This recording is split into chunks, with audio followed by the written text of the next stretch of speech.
Hello, and welcome to Keep the Channel Open. My name is Mike Sakasagawa, and this is episode 11. This week's conversation is with science fiction and fantasy author Daniel Abraham, who's been a favorite of mine for quite some time. We'll get into that in just a few minutes, but first, so I just recently got back from a trip to the East Coast to visit my mom and stepdad, along with my brother, and you know, as you do when you're hanging out with family, or at least as I do when I'm hanging out with family, we spent a good chunk of time talking about the family and each other and stuff we remembered from back when. And one of the things that always ends up surprising me is how, even though all of us lived through so many of the same events and we all remember the stories, we all remember them differently. And sometimes the differences are little things, just nuances, but sometimes they're pretty big. I know that, for example, when I'm talking to my mom and my aunts about their dad, my grandpa, talking to them about what he was like and what their lives were like with him when they were growing up, it's almost like they're talking about completely different people.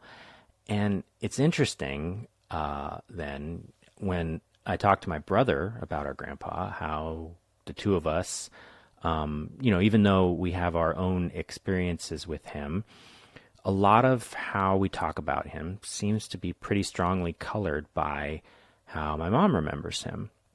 And it's a strange thing to think about sometimes, the ways that our memories, which we all take as such foundational pieces of us, that our pasts are in so many ways the thing that define us to ourselves.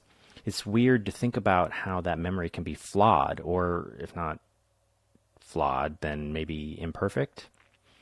I remember a few years ago, a friend of mine from when I was a kid, who I hadn't seen in a long time, he friended me on Facebook, sort of out of the blue, and I was pleased because I have a lot of fond memories of, going over to his house and playing when we were in elementary school and, doing dumb teenager shit when we were teenagers. And then as soon as I accepted the friend request, he sent me this message, a long message, apologizing for this incident on a school camping trip where he'd done something to me that had upset me, and how he was so sorry that he'd done this thing that ended our friendship, which that completely floored me because I could barely remember what he was talking about. And when I thought about it, the way I remembered things was just that we had sort of drifted apart, and yeah, it had been around that time, but that was mostly just a coincidence. I'd started moving towards one group of people and he'd moved toward another, and but I couldn't recall holding a grudge against him or feeling any ill will. Clearly, though, this was something that had been bothering him ever since, and the guilt of it was something he'd carried for a long time, more than a decade. So we talked about it, we exchanged a few messages back and forth, and I did eventually remember the thing he was talking about. I remembered being upset with him, but then I also told him that no, I'd been thinking of him as a friend for pretty much this whole time. And we're still in touch now and again, always friendly. Thing is, now I come back and wonder sometimes which of us was closer to the truth of it. Was there a break? And my memory of just drifting apart was something I made up afterwards, after I forgot? Or was I right and that's what happened and he remembered the time wrong? Or maybe both of us were right in remembering how we felt at the time. I don't know. And I guess there's no real way to ever know. Memory is such a slippery thing. Anyway, just sort of where my head is right now. Let's get on with the show. As I mentioned at the top, this week's guest is Daniel Abraham. I've been following Daniel's work for, I think, about 8 years now, since his first published series, which was called The Long Price Quartet. I came in right around the time that he finished up that series. And since then, he's gone on to publish a whole bunch of novels and short stories, including a series of urban fantasy novels that he writes under the name MLN Hanover, and a science fiction series that he co-writes with a friend of mine, Ty Frank, under the name James S.A. Corey. If you've heard of any of his work, it's probably that one, actually, as it's recently been made into a popular TV show called The Expanse. And, I'm a huge fan of the show and the series that spawned it. Anyway, Daniel's most recent book is called The Spider's War, which was just released in March and wraps up his series The Dagger and the Coin, which I finished reading just a couple of days before we talked. And I mentioned this in the interview with him, but one of the things I love about his books, apart from, the great fleshed out characters and the novel world building and all that, what I really love is that he always drops in these little nuggets, little insightful bits all through the books that end up sticking with me. Like, here's one from The Spider's War. I'll read it to you. It goes, "I don't know what justice is," she said. "That's because it isn't the sort of thing you discover. It's a thing you make." She looked at him, and he shrugged. "There are things you find out in the world, rocks and streams and trees, and there are things you make, like a house or a song. It's not that houses and songs aren't real, but you don't just find them in a field someplace and haul them back home with you. They have to be worked at, made." I just love that. And he does that in every one of his books. Anyway, if you enjoy science fiction or fantasy, definitely check him out. I've put some links in the show notes. And now, here's my conversation with Daniel Abraham.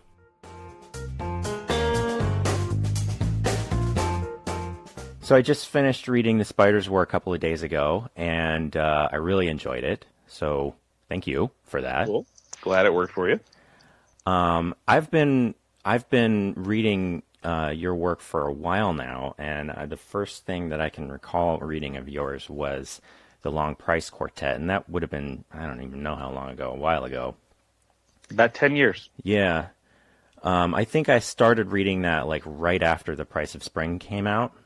Some of the people on my web forum were talking about it and mentioning it as something that was sort of a different approach to epic fantasy, and that sounded interesting to me. Well, one of the things that, I haven't gone back and reread it a bunch, but there's little bits of it that really, really stuck out to me.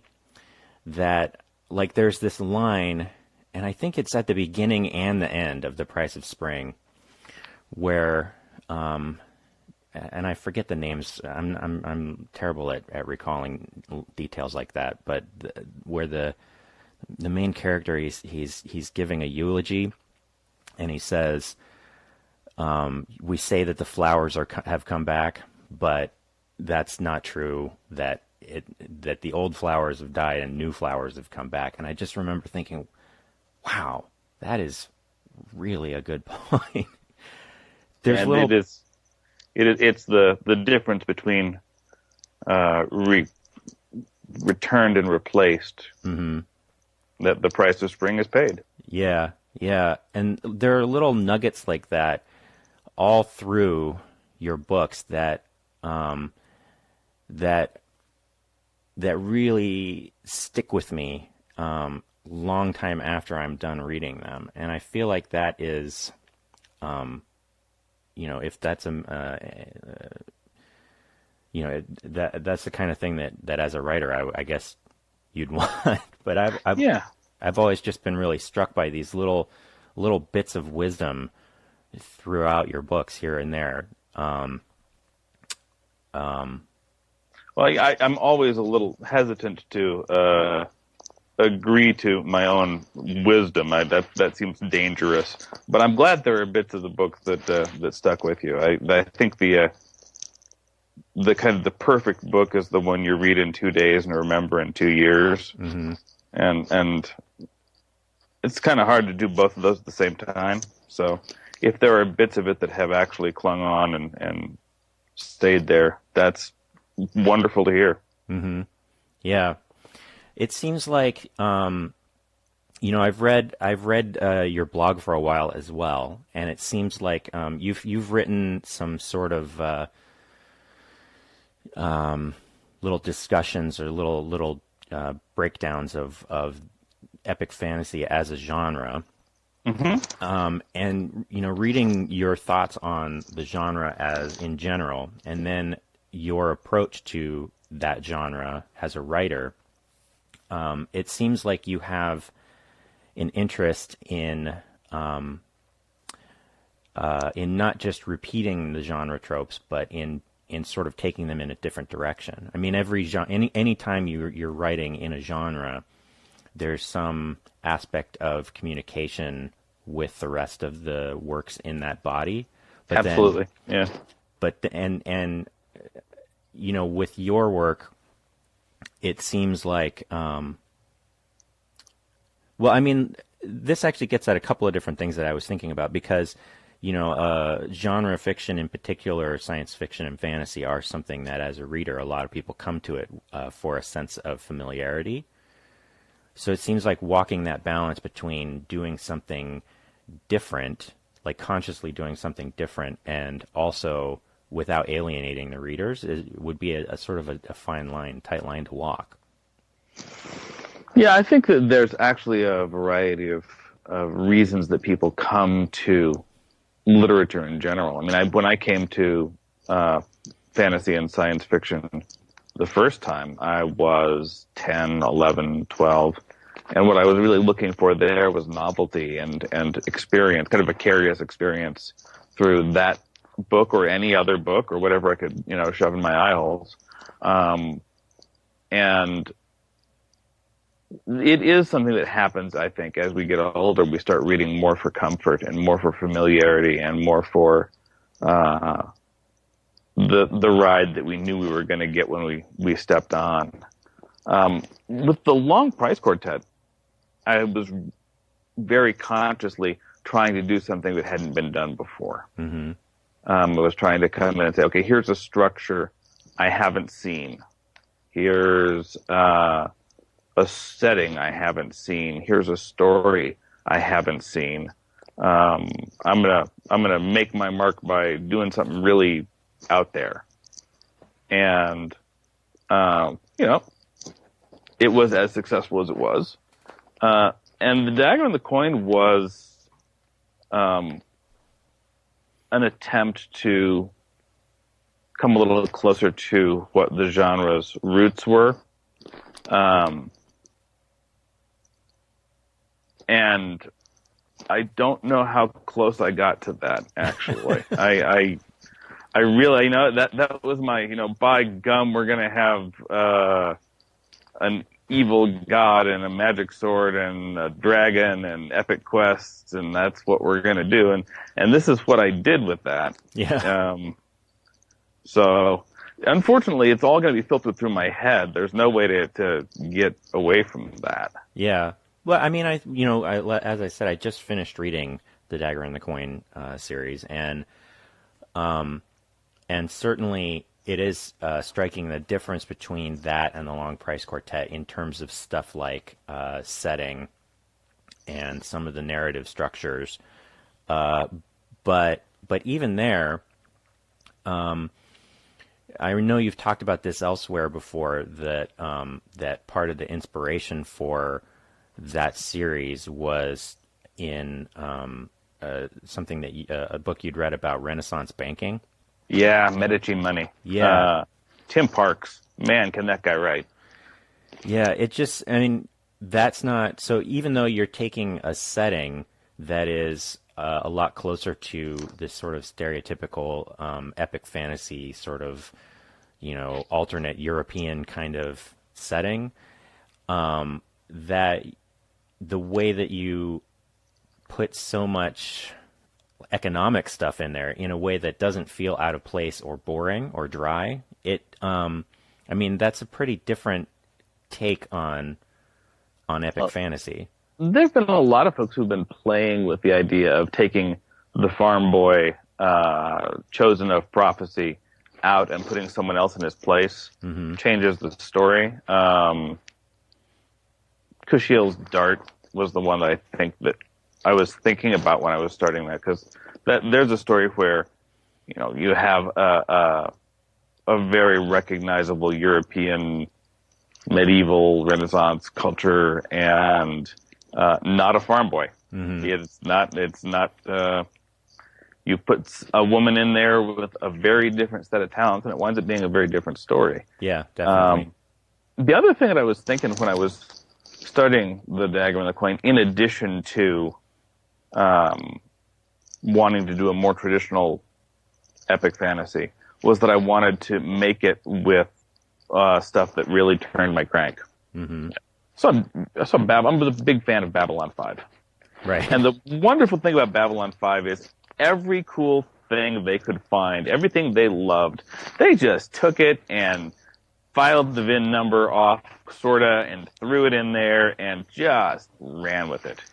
So Alfred Bester is in there, and Lord of the Rings is in there, and just you can see so much of what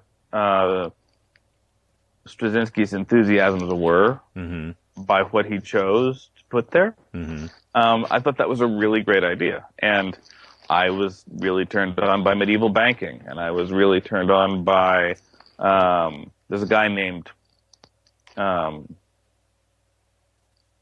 what's his first name? Rech Malik-Shevin was his last name. He was the guy who wrote The Diary of a Man in Despair.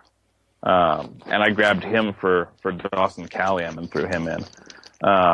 And there's some Firefly in there. I mean, there's all kinds of stuff that I enjoyed. And my plan was build an epic fantasy, do the traditional epic fantasy story, but do it out of Lego pieces from things that I really loved. Mm-hmm. And it turns out that changes things. In retrospect, that I probably should have seen that coming. Not everybody has an alcoholic girl raised by a bank as one of their central heroes, but I liked her, so yeah, I put it in there. Yeah, I mean, and through all of your books, whether it's been the Dagger and Coin, or the Long Price Quartet, or the Expanse, I feel like you have a real like all of those series are pretty memorable for the characters and the characters being flawed in interesting ways. I'm sure you hear that a lot. I have heard some of that, yeah. I don't know how you get interesting characters without having some flaws. Now, Cithrin in particular, the one from Dagger and the Coin, she's a very direct homage to a book called The Queen's Gambit. You ever heard that one? Walter Tevis. I've heard of it, but I haven't read it. Walter Tevis is the guy who did The Hustler, the pool book, Okay. made into a movie. Mm-hmm. The Color of Money, the follow-up that also got turned into a pool movie, and The Man Who Fell to Earth. Okay.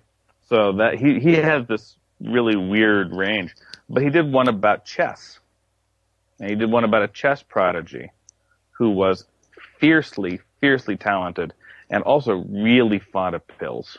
Mm-hmm. And the whole tension of the story was this race between her talent and her self-destruction. And it shouldn't have worked, and it was this kind of edge of the seat, wonderful ride. So when I was building Siphon, I wanted to have Beth Harmon out of Queen's Gambit to play with. So I brought her in and made her a banker. It's definitely it's the kind of thing, these little details and the ways that the different characters where their life stories inform how they behave, and I mean this is all, I guess, just writer 101 kind of stuff, but you do it really well. Thank you. One of the things that when I was reading the whole series, I was certainly reminded of it when I was reading The Spider's War, that I know writers are often kind of they often don't want to say that their works are allegorical, which allegory, I guess, has a certain connotation to it of heavy-handedness and that kind of thing. But and certainly your books are not that. But it's hard for me to read these books, this series in particular, and not see a certain topicality to the way that some of the conflicts are set up. That, for example, when you see this character of Getter, the main antagonist, I guess, in your series, that he's really one of the most truly terrifying, villains that I can think of in really any genre, certainly in fantasy, because he seems so plausible, where you have this guy who's at the beginning of the first book, you actually feel like, oh, this is going to be one of the heroes because he's sort of downtrodden and you have a certain sympathy for him, and then you watch him turn into this just total monster of a person. And the lack of self-awareness and the sort of entitlement and everything that he has, it's hard for me not to see that in sort of in communication with stuff like, I don't know, Gamergate, for example, Well, there's two ways you can read that. One of them is, I'm swimming in the same soup you are. The things that get me thinking about what it means to be a decent human being and what motivates people who are just folks to do breathtakingly cruel things without any kind of mustache twirling or awareness of their own cruelty. That's something that we're all thinking about because we're in the world. The other way to think about it is that it's always been like this. Right. This is when I'm certainly not going in here trying to say, well, this will be my Donald Trump character. That's not happening. Right. But I am going in there. I mean, Getter in particular. Well, before Getter had a name, when I was just doing the outlining and I had the roles, but I didn't have the people yet. The slug line for Getter was Lil Hitler. He was Lil Hitler. And it's possible that there are other things that are reminding you of that because they're drawn from the same source. But the seed of that character was, this is weird. I didn't know this at the time, but it was a line from Jane Fonda. It was not somebody I mean, nothing against her. She's just not somebody who's normally in my kind of mental space. But I heard her saying at one point, you have to look out for those boys who are on the edges of things, who are friendless and lonely and hurt and neglected, and you have to nurture those boys because if you don't, they become monsters. Yeah. And that, I think that's true. I think that the idea of what happens when you don't learn empathy, that allows for a level of atrocity that's just astounding. Yeah. And I guess it's not really just that, though, but it's also the combination of that with a sense of entitlement that really permits a character like this, but also people in the real world doing things that are really terrible. One of the horrible lines that I regret having come up with, and I haven't actually used any place except like hanging out with my wife, is it's not power if you can't abuse it. If you can't abuse it, it's not power. Yeah. Getter is a lovely person when he's powerless. Yeah. It's interesting how, as you, at least for me, I don't know if this is something that everyone is going to feel, but for me, as you move through that series and you see him start off powerless, and then he becomes more terrible and sort of more despicable as he rises, but then later in the series, when he sort of starts to go through some low points, you become sympathetic towards him, or at least I do again, and then of course things turn around again, and you're left. He's still monstrous. Yes. No, the trick with him was always that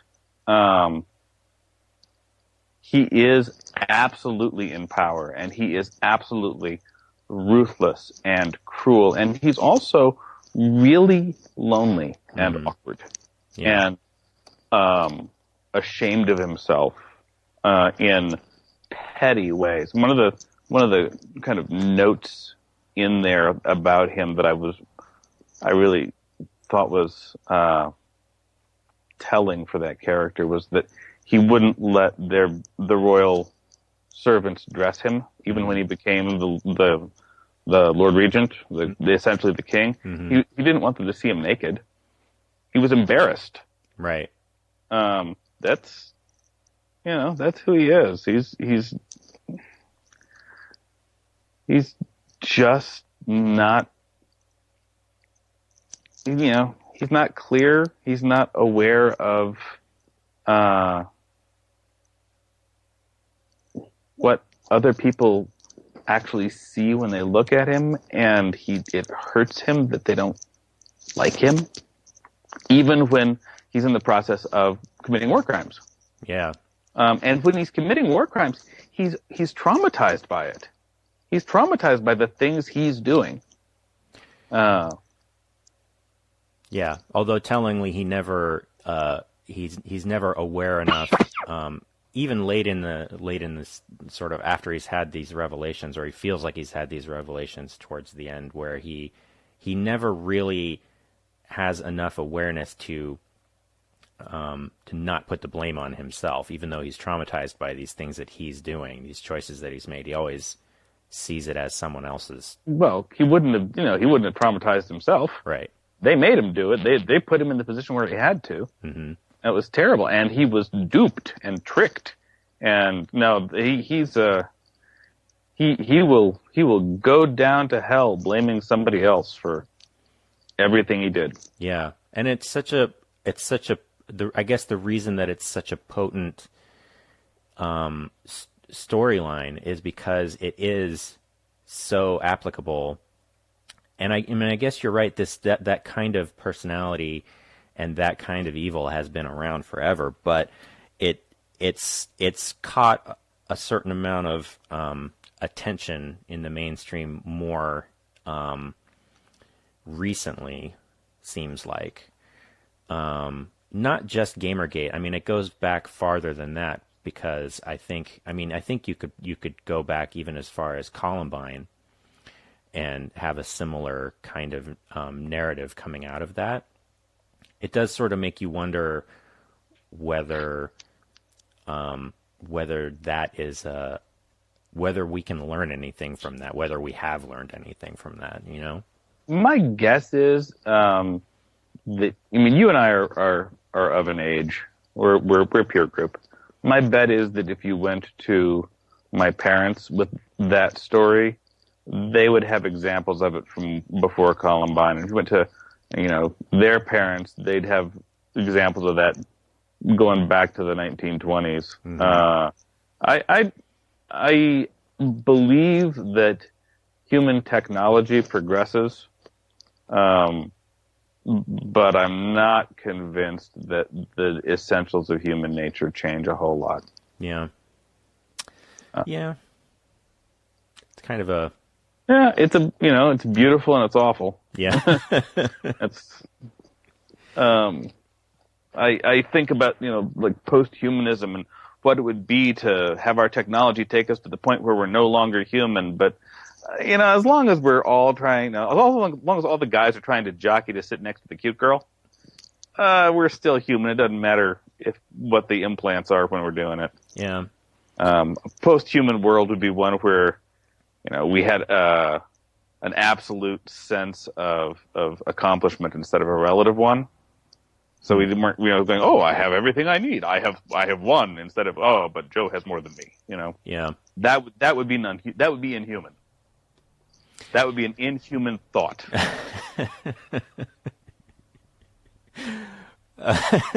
I like to think that there are maybe one or two people out in the world that are capable of that kind of thought. I hope so. I hope there are, and I hope they are overrepresented at the next generation. But you're not going to put any money on that. I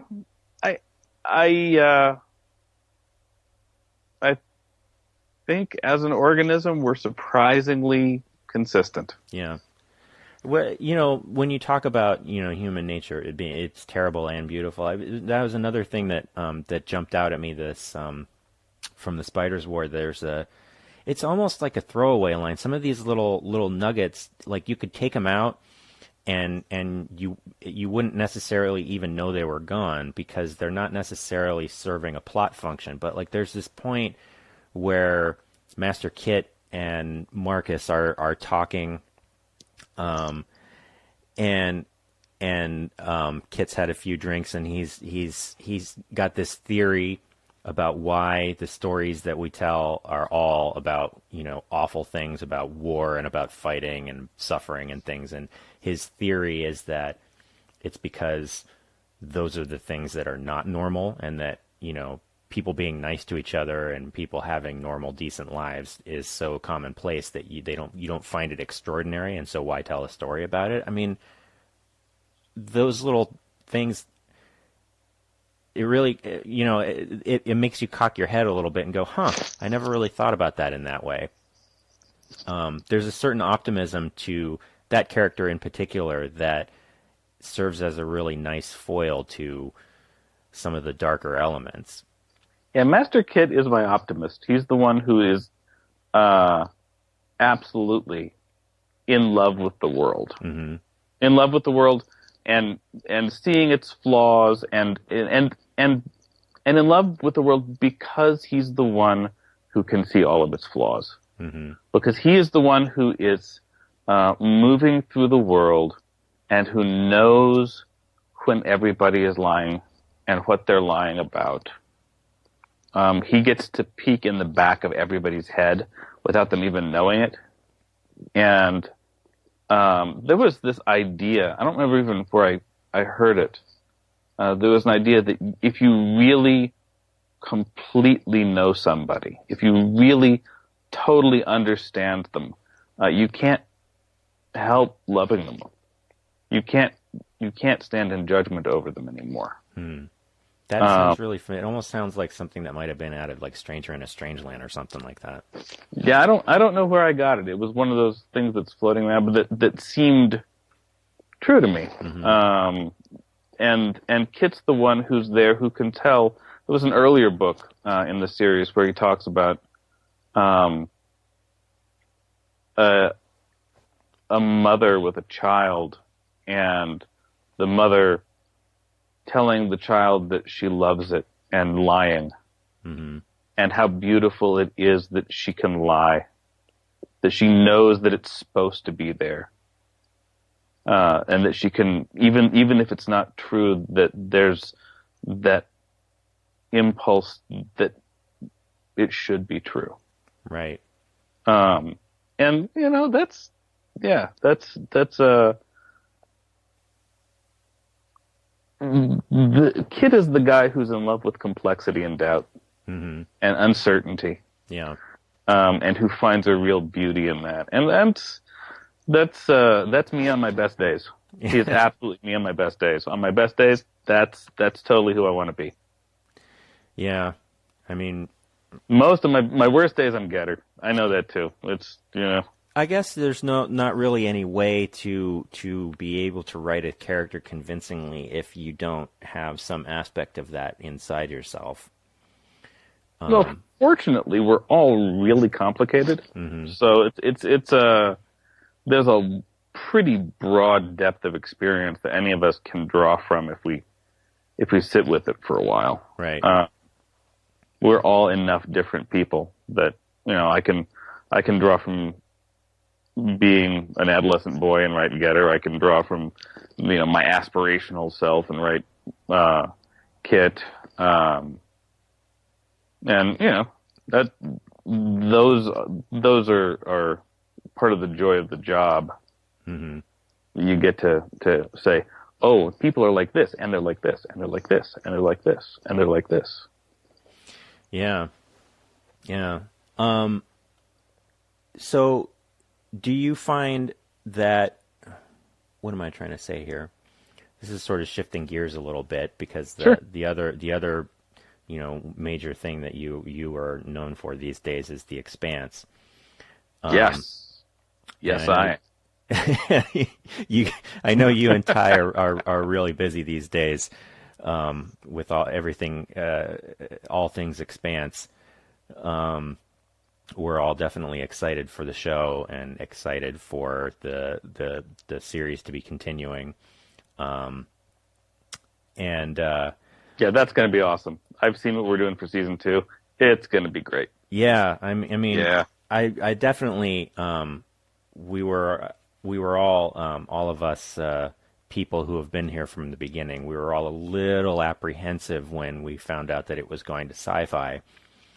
But for a reason. Yeah, but we've been I think everyone, at least certainly all of the crew that, the crew from my forum, we've all been very pleased with how it's turned out.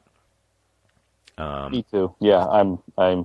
It's always a gamble when you have that many more voices come in and that many more kind of people who you come to rely on. Mm-hmm. Narain Shankar, the technical showrunner, one of the things he says is, for a show to go right, 1,000 things have to go right. Right. For it to fail, 3 things have to go wrong. Yeah. And we haven't done a 3 yet, so we're doing great. Yeah. No, it's really been a lot of fun to watch that show come together. It's interesting when you're talking about how many people are involved, how collaborative the show is, because compared to your writing as a solo writer, I mean, there's a collaborative aspect to writing the books for this series as well. Do you find that the experience of writing with a partner to be very different from writing alone? There are some real advantages to writing with, and when I say writing with a partner, I mean writing with Ty. Mm-hmm. Ty is absolutely the guy you want to work with when you're doing this. Mm-hmm. 'Cause I've done other collaborations, and they all have their own form and their own nature and their own balance. But I think if I was going to advise somebody on how to really enter into a collaboration, the first thing I would say is partner with Ty. Might be hard to do just now. You're both pretty busy. Yeah, well, it doesn't mean it would. Just because it's hard doesn't mean I'm wrong. No, he has been. The whole thing started off as a giggle. The whole thing started off with me playing the tabletop game, mm-hmm. And seeing how much background work he had done, and thinking, well, there's all the world building. That's the hard part. We should just write this down. Sell it to Tor, get pizza money. It'll be a lark. That'll be fun. We'll have done it. And then it did this other thing. But, going into any collaboration, one of the things you agree to, just by having done it, is that whatever comes out is going to be a little different than what you would have done by yourself. Mm-hmm. Because otherwise there's no point in doing that. Yeah. So, I have gone into The Expanse, and into being half of James S.A. Corey, understanding that this is my project because I'm working on it and I've put a lot of hours into it and I like it. And it's also not. And, the voice of it is different than my voice. It's different than Ty's voice. The show is rich in other people's voices. It's got Mark and Hawk and Narain and Robin and Dan Nowak and Georgia Lee and Jason. It's got all of this huge room full of really amazingly talented writers who are all making it theirs, and what comes out is going to be a little different than what we would have done by ourselves, and that's great. Yeah. I think that the fact that we could have Ty be there in the writing room the whole time, on set the whole time, really involved with all of the stuff that all the same stuff that he brought to the books. I mean, all of the world building and, what is this supposed to look like and how does this work? That's what attracted me. That's what attracted them to Ty too. Mm-hmm. That he could say, no, this is how the ships are laid out. Right. Here's why. Yeah. It's something that a lot of times you hear when a book is being adapted for television or even for a movie, that the standard wisdom is having the original writers be too heavily involved with the adaptation. Often doesn't work out. It's a terrible idea. Oh no, it's an awful plan. You shouldn't do that. No one should do the things we've done. That we did it and it worked is not a guide for anyone else. And part of it, I think, is that the book was a collaboration to start with. Mm-hmm. And that we went in there without that kind of sense of ownership and preciousness. Mm-hmm. And saying, no, this is not how I see the story. It's because, it's not how you see the story. That's fine. That's not your job. Your job is to see what it is now and to watch it change and watch it translate. Yeah. And it's one of the things that's been really interesting, actually, with that is watching how the translation plays out. There's this great book called Le Tombeau de Marot by Douglas Hofstadter, the guy who did Gödelischer Bach. Okay. That is all about translation and levels of translation and what you preserve in a translation and what you change in a translation and what you privilege in any given shift. Mm-hmm. And one of I was talking to Ty about this a while back. One of the things that I think we've done a really interesting job with, and that we've done, I think, a very smart thing, whether we intended it or not, is we're not translating. When we're translating this, we're not privileging the plot and action of the story. We're privileging the internal lives and meanings of the characters. Mm-hmm. So if the plot's a little bit different, if things play out a little different, if Miller's relationship to Octavia Mus is different than it was in the book, that doesn't matter, because what we care about is that we know the same Miller. We still have that sense of isolation and despair growing into something else. That story, and that's not something that every translation does. Sometimes what's really important is the characters do what they did in the book, and even if the meaning of that action has to change to get there, we're much more focused on the meaning than on the action, and it's fascinating to watch. Yeah. Yeah, it is. I mean, you sort of briefly made reference to this, but and I know you've talked about this a bunch of other places, that the story originally was conceived of by Ty as a tabletop role-playing game scenario, and that actually got played out in a couple of different groups, one that you were involved with and one that I was involved with. Oh, there were more than that. There was one up in Santa Fe, too. Oh, I didn't know that. Yeah, no, George R.R. Martin has played in this universe. It's true. He was a player in this. George R.R. Martin, Walter John Williams, Ian Tergillis, but I'm the one who said, hey, this should be a book, so yeah. I won. But I mean, it's one of the things that has been really interesting to me, seeing how, for example, just if I can make this about myself for a minute, Take it. that so I was the one who originated the character of Amos, Mhm. but my take on Amos was, in my opinion, pretty different from your and Ty's take on Amos. And watching that translation happen, where I mean, it's clearly the name is the same, and there's my character definitely inspired your character, but you can see the links, but they're not necessarily the same person. And Yep. then now watching that translate to the screen and watching Wes Chatham take that role and what And he brings to it. make it his version of Amos. Yeah, which his version of Amos is not. It's not at all what I pictured when I was reading your Amos, and it's not at all what I pictured when I was writing my Amos. But it's still Amos. Perfect. Yeah, right? Yeah. No, the analogy that I use for this one is Batman, Mm-hmm. where you've got Alan Moore's Batman, and you've got Christopher Nolan's Batman, and you've got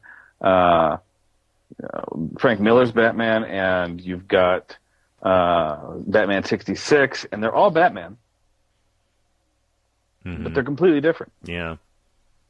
All of those Jokers they can't exist logically in the same continuum, but they're all the Joker. Right. Yeah, all of these Amoses, they're all different, but they're all Amos. Yeah. And that's the thing that I think is really interesting. So this has become less of a strict adaptation or a strict translation, and more of a retelling of the story. And it's kind of wonderful. Yeah, it's been really interesting as a reader and as someone who's been aware and following the project for so long, since its inception, almost since its inception, that watching how it's grown and changed at every turn has been very gratifying. And like with this, one of the things that I always have trouble with an adaptation, I'm certainly really have been always very happy for you and Ty to be taking on this project, just because I'm on you guys' side and I want you to be successful. But as an audience member, I often have trouble with adaptations because I kind of feel like, well, I already read this. Like, what am I going to get out of it if I watch it now? But I really feel like watching the show is almost a completely separate experience from reading the books, even not just in the change in medium, but I mean even a lot of watching how the Rocinante crew, what their dynamic is pretty different in the show than it is in the early stages of the book. Yep. And that has been And yeah. And that's a technical problem. I mean, that's a technical issue that's being addressed that way. When we have them in the book, they're already friends. They're already a team. They're already together. They know each other intimately. They are very comfortable with each other. And we have exposition where we can tell you stuff, and we have internal monologue where we can have Holden reflect on stuff that we just don't have on the screen. So all of the information that we could give you through the narrator and through Holden, through Holden's internal life, is stripped away. And we have to find a way to get that information to you and have you understand these people with other tools. And one of the things that we can do is bounce them off against each other so that you see how they react. So that shift, that change in the dynamic of the people is informed by the technical necessities of the change in medium, which is part of what makes me really happy about the whole thing. Yeah. The other thing, the big insight I had about, I mean, and this is, I'm sure, like totally a 101 insight, but for me it was huge. They talk about how in books we have exposition and we have a narrator and you have all of this thing where you can get inside the character's head that you lose when you have a camera. Mm-hmm. But it turns out the thing that you get in return is you can have their emotional reactions perfectly laid out because you have music. Yeah. And not even just the music, just the fact that you're embodying, in some ways, the emotional reaction of the characters is more immediate on screen because you get to see the body language and the tone of voice and the facial expressions, particularly, you know, when the actors are up to it, and in this case they certainly are. You know, you don't have to take a paragraph, which you have to read serially, and it takes you a certain amount of time to read all of those sentences in a row. Instead, you get all of that right, you know, in a moment. When it's carried off well, it can be it's a very different type of experience. Yeah, no, that's absolutely right. Yeah. Having the medium be visual, absolutely shifts how the pace of information flow goes, how the experience of it goes. That's profound.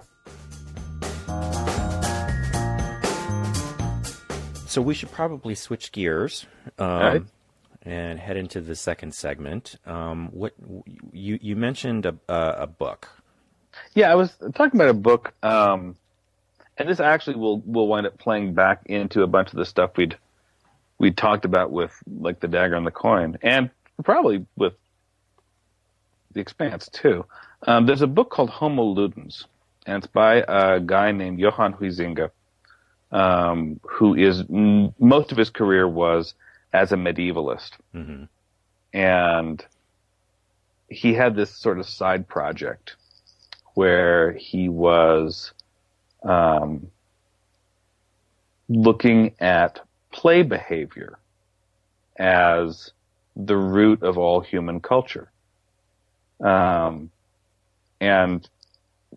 it's one of those books that's it's very dry and it's very academic, and everything that he says, he has citations and arguments to support because it's all this very specific kind of argumentation that comes down to this insight that sort of reformed how I think about everything. Where he has convinced me that the process by which we determine things like property rights and marriage customs and relationships and nations is the same process by which we say, you can't tag me, I'm on base. It's the same rules creation game. It's the same rules creation process. I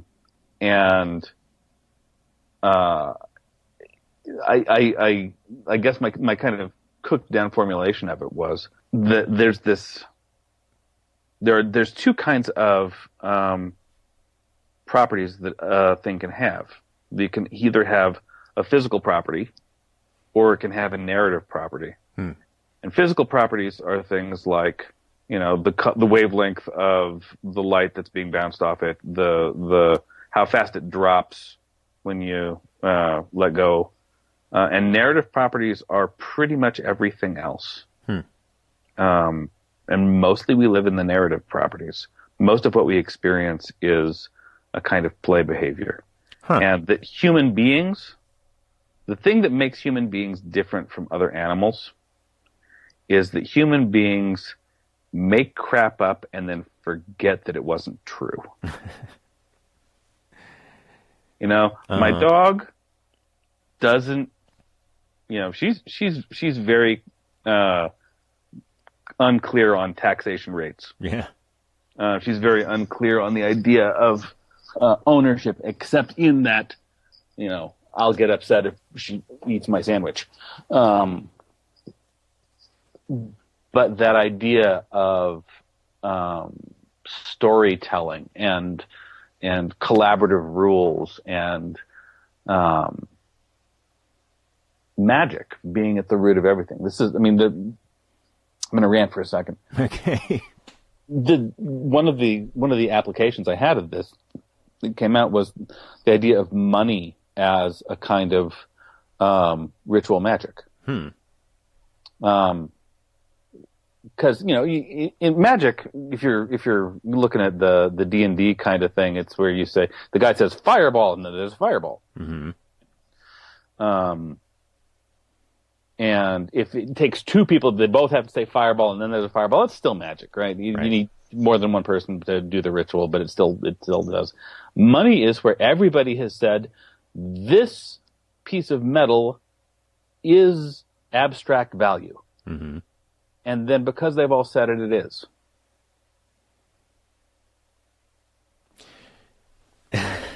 And then because they've all said it, and because now it is, things become possible that were not possible before. Yeah.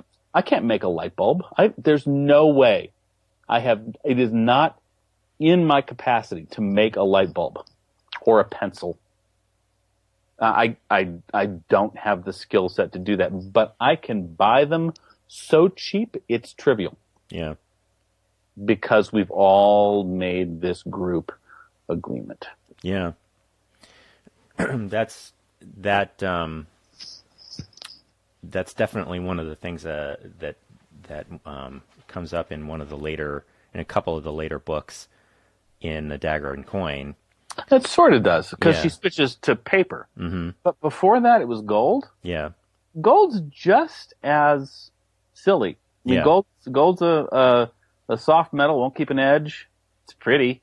Right. But you can use it as a conductor, but medieval people didn't know that. Well, if they did, they kept it to themselves. Yeah. But the idea of,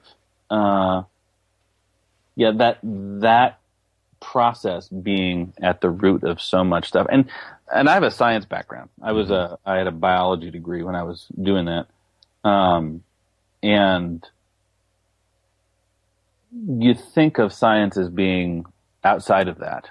Mm-hmm. But when you're writing a science paper, when you're writing your results, when you're doing anything, there's two phases in that. There's the phase where you get the data, which is talking about the physical properties. Mm-hmm. And there's the phase where you interpret the data and say what it means, which is telling a story about it. Right. And the amount of slop that comes in during interpretation is astounding. Yeah. So that was a fascinating thing for me, and I don't know the thing I don't know about this theory. I love this theory. Mm-hmm. I love this lens to look at the world, and I'm a little nervous about it because it privileges what I do as being the most important thing there is. And I've seen that in other places, and it's not always played out to be true so much as self-serving. Right. So I'm not convinced that I'm not convinced that it's completely as powerfully true and right and important as I feel like it is, but boy, do I feel like it's critical. I mean, there's certainly a lot of ways to interpret, the concept of value to society or what is and isn't important. But I think that it's kind of undeniable that narrative has an important function in everyone's life, and that everybody is attracted to stories and narrative, and we just cannot help imposing narratives on the world as people. It's just an innate function of the human brain. So whether or not, being a novelist is necessarily the most highly important thing in the world, seeing things through, privileging the importance of narrative in human consciousness and human life, I don't think that's overstating things, really. No, but it is kind of worrying. You How know, so? I mean, well, because stories aren't a physical property. Mm-hmm. Because there's not a way, a lot of times, to drill those back to a reality. Mm-hmm. I mean, I was joking about the, I'm on base, you can't tag me Right. thing. But that is kind of our practice for inventing rules and then abiding by them. Right. And it's absurd. On some level, it is very arbitrary. And when you then extend that out to things like, who can you have sex with? And what do we get to do to you if you have sex with somebody who we don't think you should have sex with? Mm-hmm. There's this thing in the news just now about some guy who poured boiling water on a sleeping gay couple because he didn't approve of it. Yeah. That's not different in kind than you don't get to do that when you're on base. Right. It is equally arbitrary. It is equally made up. Yeah. I mean, I guess the difficulty here, this is something that a phrase that I throw around here and there when I'm talking to people, but in the purity of analysis in this can be a little bit tricky sometimes, because values are something that are so ingrained in us, but on some level, values are themselves a narrative. And so even though Absolutely, we can say that, this set of rules is better because it better represents these values. But values are, once again, not a physical property. Right. They're narrative property. Right. Right.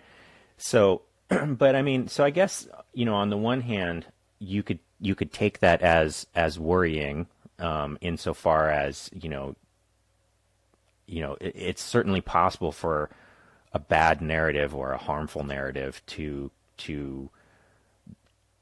become dominant, and certainly we're seeing the hell out of that right now. Aren't we just? But I mean, this actually, to sort of make it topical, one of the things that is both sort of terrifying and reassuring about the counter narratives that are playing out in our politics right now, that although the side of it that seems very scary and terrifying and makes me want to, like, if we joke around about the fact that my wife is a Canadian citizen, and so we have an exit hatch if we need one. Yeah, but there were a lot of Jews making those jokes in the 30s. That's true. And they weren't funny after a while. No, they're not funny. Although, I'm just saying, it's a thing we joke about until we think, oh shit, we should have been serious. I'm actually not completely joking when I'm saying it. Like, depending on certain things, like, it actually is kind of reassuring to me that if things really go to hell, that my wife and my kids can get out. Mm-hmm. But so I guess what my point is not so much to say that that's funny, but to say that, like, there is a legitimate fear that I have with a certain narrative that seems to be becoming more and more prominent. On the other hand, the fact that there is so much pushback against these things, that we do see, like, for example, women and people of color being able to advance their own narrative in a way that hasn't been as possible with as much visibility, that is kind of heartening, and it's not necessarily clear right now how it's all going to play out, but the fact that we're at a point where the marginalized narratives are being able to gain strength on their own merits, that is something that is kind of reassuring, I feel. Well, and if we can keep there being a lot of narratives, that's going to be great. Because the thing about those marginalized narratives, and this, I think part of what fuels and feeds the fear in a certain group in our nation that feels that their position has been threatened and eroded and fallen away, is that as those narratives gain power, they gain power, and power, as we have said, is defined by the fact that you can abuse it. I think if you come to a place where, let us say, we have gotten rid of white supremacy, we've gotten rid of nationalism, you haven't changed the organism. The same sorts of violence, the same sorts of kind of deformations of thought are available to all of us all the time. Yeah, I mean, that's true. It's hard to see it because we're in a place right now where the kind of underlying cultural white supremacy has been so ingrained for so long that the idea of there being any other bad guys is kind of weird. And especially because they're doing great right now. I mean, they've got a lot of time on the news. There's a lot of interest in that being the cultural dynamic. And it's toxic crap. That stuff's terrible. And if there's something that comes after it, it will also be capable of atrocity. Yeah, I mean that's there's certainly no doubt about that, because atrocity is not limited to any one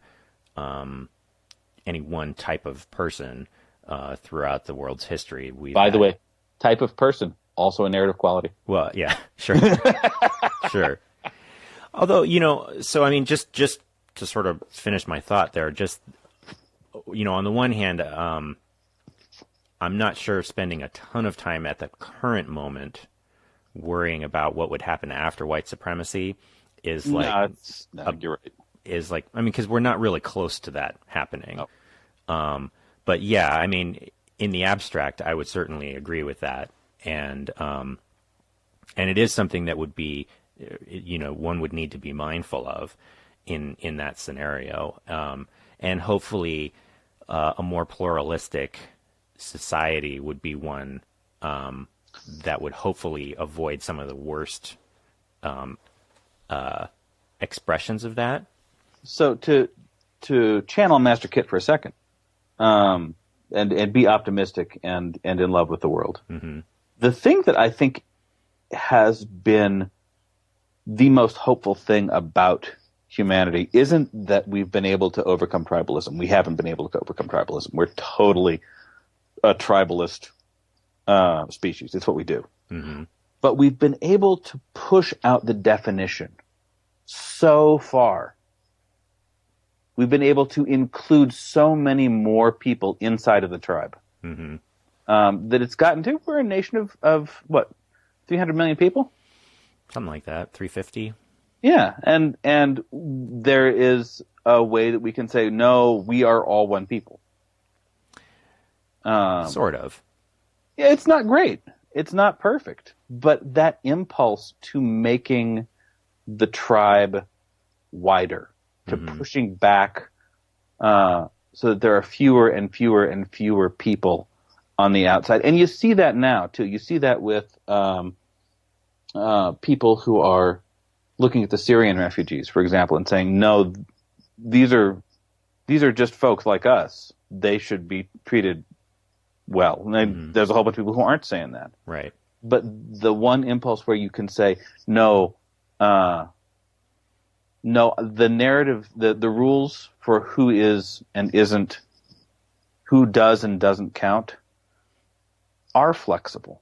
Mm-hmm. And we can, I focus on the crappy part where that means we can exclude people, but it does work the other way. It does work where we can say, no, here's this Syrian guy and his folks and his daughter, and they are like me, and I should care about them the way that I care about people who are like me. Mm-hmm.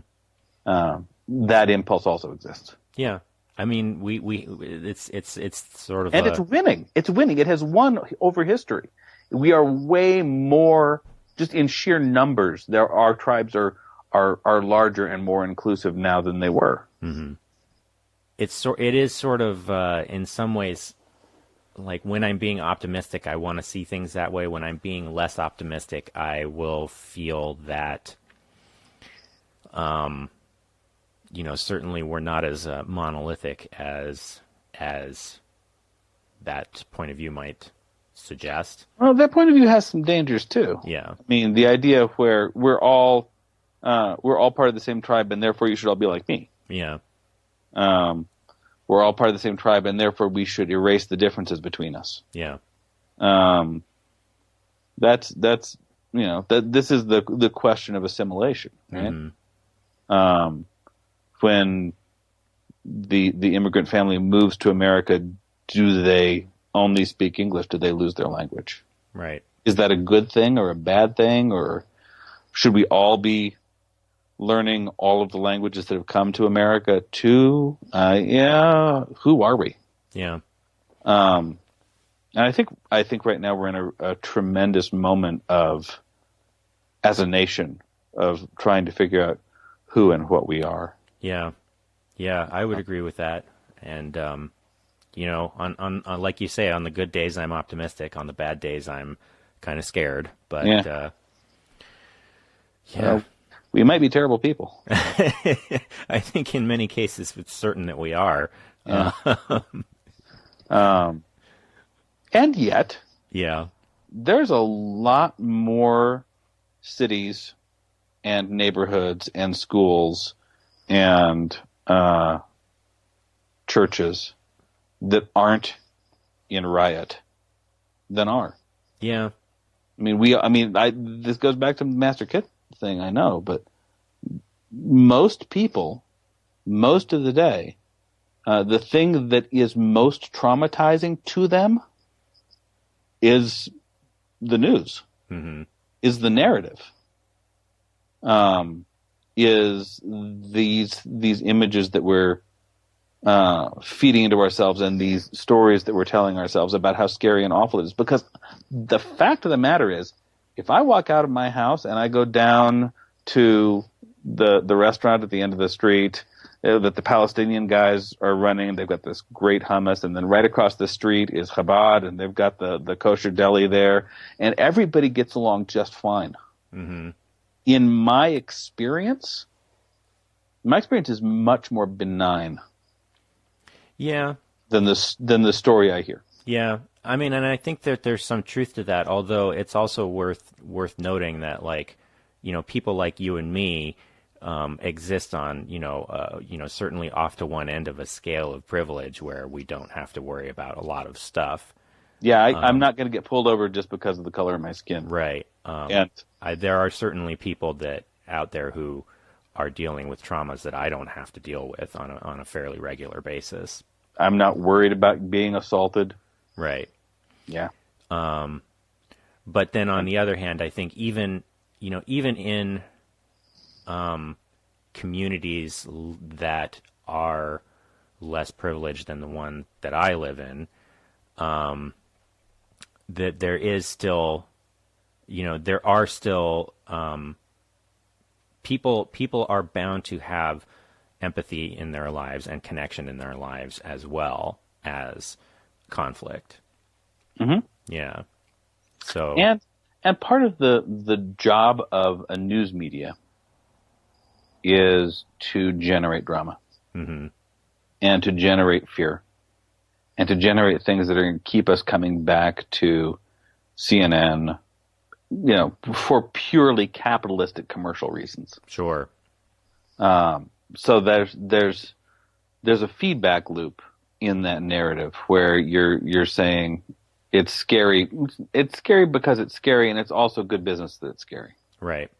When I was in college, I was working at the school newspaper, and the joke there was that journalism was the only job where you could have a good murder. Yeah. I mean, that sort of gets at, I remember I was having this conversation with this guy. There was this guy who used to be on my forum who was he was a lawyer with a specialty in constitutional law, and he was the two of us agreed on almost nothing, but I always really enjoyed talking to him because he was really smart. Mm-hmm. And we were talking about news organizations and news media and how, like, for him, the idea of publicly funded, government organized news organizations like, PBS or NPR, these, like, to him were very troubling and he would bring up these ideas of, when the idea of government control of communications was very troubling to him. And to, he does have a certain point. But on the other hand, like, it just sort of, as far as I can tell, corporate ownership of media isn't necessarily a good answer to that. And it does seem to work out that you read these studies that, like, the least biased journalism does tend to come out of the publicly funded organizations. Mm-hmm. So, it was one of these things where, like, in the abstract, I could kind of agree with what he was saying. But in practice, it just, didn't really bear out the way that he was worried that it would bear out. So, I mean, talking about the sort of the profit motivation for a private news organization, that's, it does. Well, and it gets back to what kinds of stories are the most compelling. Mm-hmm.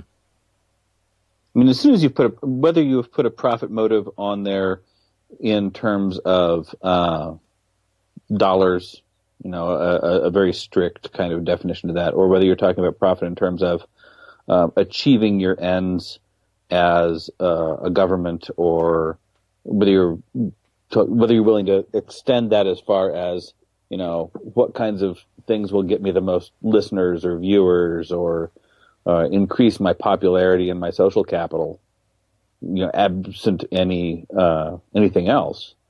You wind up with very human impulses, very recognizable things. Mm-hmm. You wind up with, like, fear and comfort. Mm-hmm. Fear, comfort, and sex. Porn and just news and cat videos. Yeah. Well, I guess there's place for that. I mean, even thinking about news, I mean, people always make fun of local news for being sort of frivolous, Mm-hmm. but in some ways, those stories are at the very least, it's not all. Everything is terrible all the time, having the... And maybe you don't live where I live. The local news where I live is about who has been had their house broken into and had their dogs lit on fire. And, oh my gosh! Yeah, Well, yeah. I mean, I live in a city that has been recognized globally as having an out of control police force. So. Yeah, I don't know. I mean, I grew up in a lot of my family still lives in a city that is on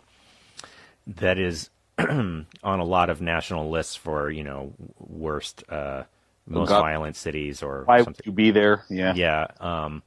And even they, the local news there will have so and so won a blue ribbon at her school thing, or, so and so's dog is very cute, Right. Here, look at this local dog that can do a backflip. Isn't that great? So, talking about narrative and control of narrative and the experience of narrative, Mm-hmm. have you ever done an intentional news fast? Have you ever just stepped back from watching the news and seen what it does to your head? I actually have been sort of doing that for the last several years. I have an awareness of current events mainly because of talking to people and because of Twitter or social media, which isn't necessarily better, but I do find that I have trouble, watching or reading or listening to the news on a regular basis. It does tend to get me upset a lot more often. Yeah. Yeah.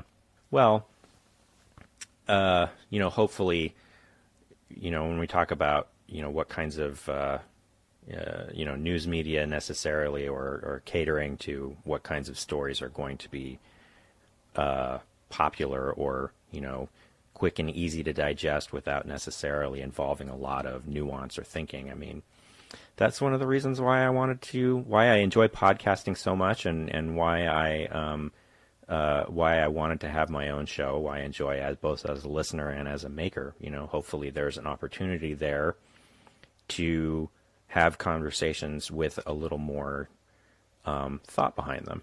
I don't know if I'm keeping up my end on that, but I'll do what I can.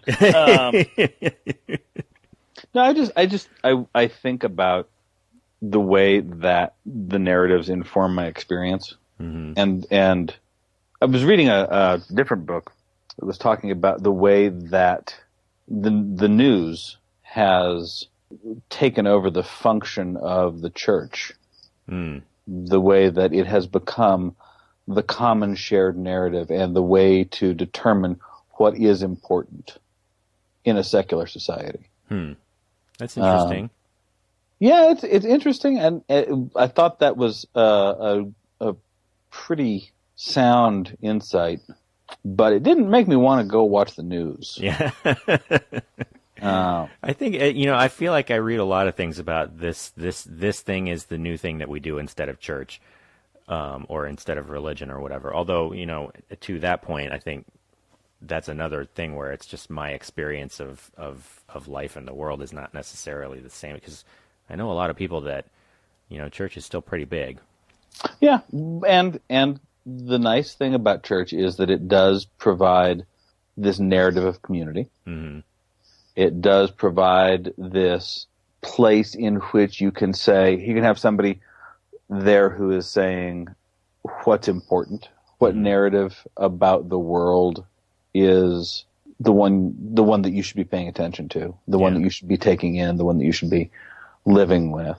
And sometimes that's a really humane, compassionate message, and sometimes it's not. Right.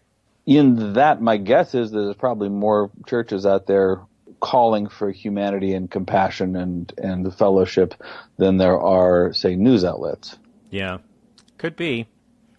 It was interesting, if I could bring this back to your book for to wrap it around, is that thinking about news media, that was something I was thinking a lot about as I was reading The Dagger and Coin, because, I mean, again, like, not that this is intended to be a strict allegory, but seeing how in your story the real enemy with the spider priests is certainty, and seeing how that meshes with the sort of culture of punditry and of partisan news in our country, you can't really help take it as a certain commentary, Well, and I can't think that that's not related. Mm-hmm. I am a real fan of doubt. Mm-hmm. And I've grown up in, a world with Fox News, where you can be wrong, but you can't be uncertain. Right. And nuance is a terrible thing. And I am in reaction against that. Yeah. Yeah. I mean, there is a scene, one of the interludes in the last book where, one of the newer priests, and just for the listeners who may not have heard, the idea here is that the sort of shadowy monster of this story is a cult of priests who have this power to be able to tell when people are lying, and also to be able to make people believe whatever they're saying. But this comes with the price of whenever people are saying things that they don't agree with, it drives them crazy and leads to all kinds of conflict. There's a scene where one of the newly inducted priests of Vicarian Callium is used to thinking of things in a more pluralistic way, and is starting to come up against his brother priest with his certainty. And the way that you wrote this thing where you can see the influence of certainty and of needing to argue about these things and of needing to fight over them start to take hold in his mind. It's such a seductive thing to feel certain and to need to impose that on other people. I think everybody feels that from time to time. Mm-hmm. Making that the monster of your story is just, it's not the expected thing for an epic fantasy. No, but it's pointed. Yeah. I mean, it's and there's an argument that, any good novel is, or any good play, any good piece of art is on some level a sermon. Mm-hmm. And I think if you look at all of the stuff I've done, if you look at my whole body of work, you look at the long price books, look at the Expanse, and you look at the Dagger and the Coin, it seems to me now, looking back on all those books, that the thing they're all saying is consider that it's more complicated. Yeah.